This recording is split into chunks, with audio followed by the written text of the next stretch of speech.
पहला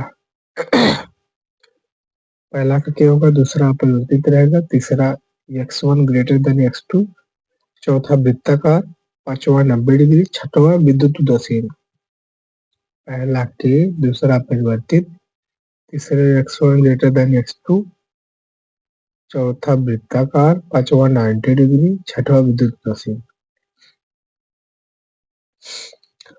अर्धचालकों में इलेक्ट्रॉन और कोटर दोनों क्यों पाए जाते हैं? देखिए बहुत सिंपल है।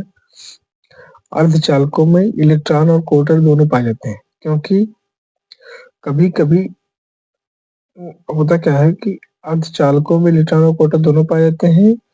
ऊर्जा के अवशोषण से कभी कभी एक इलेक्ट्रॉन अपने संयोजक बंधन से टूटकर चालक बैंड में चला जाता है, जिससे उसके स्थान पर जिससे उसके मूल स्थान पर एक खाली जगह छूट जाती है, जिसे हम कोटर कहते हैं, और वह खाली जगह धनावेशित कण की तरफ व्यवहार करती है, जिससे इलेक्ट्रॉन ऋणात्मक और कोटर धनात्मक दोनों आवेश वाहक बन जाते हैं और धारा का प्रवाह होता है।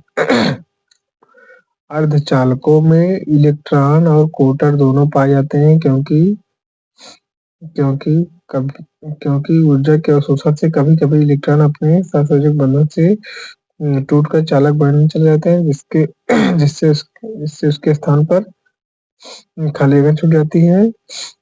उस जगह को कोटर कहते हैं और वह खाली जगह धनावेशित कण की तरफ व्यवहार करती है, इससे इलेक्ट्रॉन ऋणावेशित और कोटर धनावेशित दोनों आवेश वाहक बन जाते हैं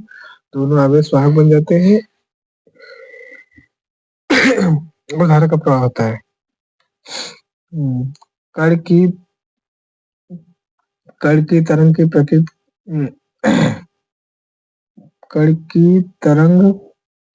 प्रकृति को प्रदर्शित करने वाले व्यंजक का नाम क्या है? कण की तरंग की प्रकृति को प्रदर्शित करने वाले व्यंजक का नाम डी ब्रॉगली समीकरण है, जिसका सूत्र लैम्डा बराबर h अपान पी, एच प्लांक नियतांक, पी कण का संवेग, वी कण का वेग, एच कण से जुड़ी तरंग की तरंगदैर्ध्य। रेडियो तरंग और सूक्ष्म तरंगों में किसकी आवृत्ति कम और किसकी आवृत्ति अधिक होती है? रेडियो तरंगों की आवृत्ति कम और तरंगदैर्ध्य अधिक होती है, जबकि सूक्ष्म तरंगों की आवृत्ति अधिक और तरंगदैर्ध्य कम होती है, क्योंकि विद्युत चुम्बकीय स्पेक्ट्रम की आवृत्ति और तरंगदैर्ध्य एक दूसरे के व्युत्क्रमानुपाती होती है।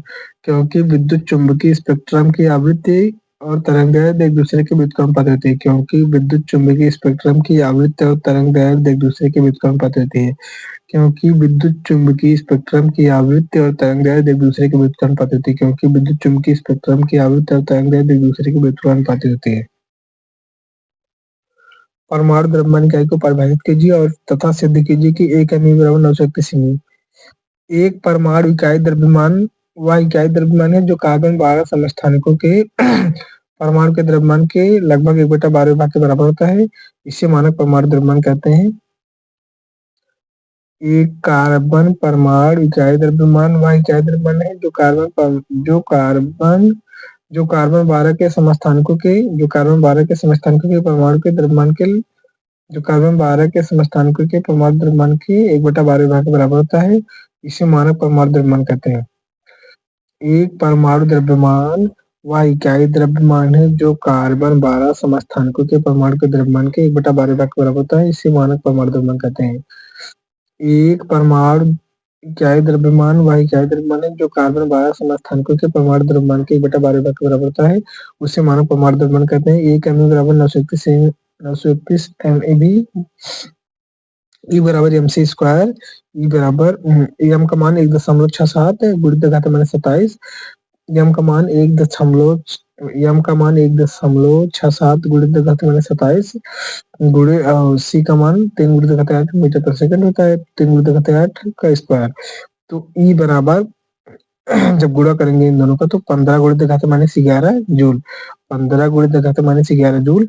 तो ई बराबर 15 गुणित घात माइनस 11 और इलेक्ट्रॉन से भाग देंगे जब 1.6 गुणित घात माइनस 0 से भाग देंगे तो 931 एमईबी आ जाएगा। देखिए परमाणु द्रव्यमान की इकाई की कीजिए कि 1 एमई बराबर 931 एमई।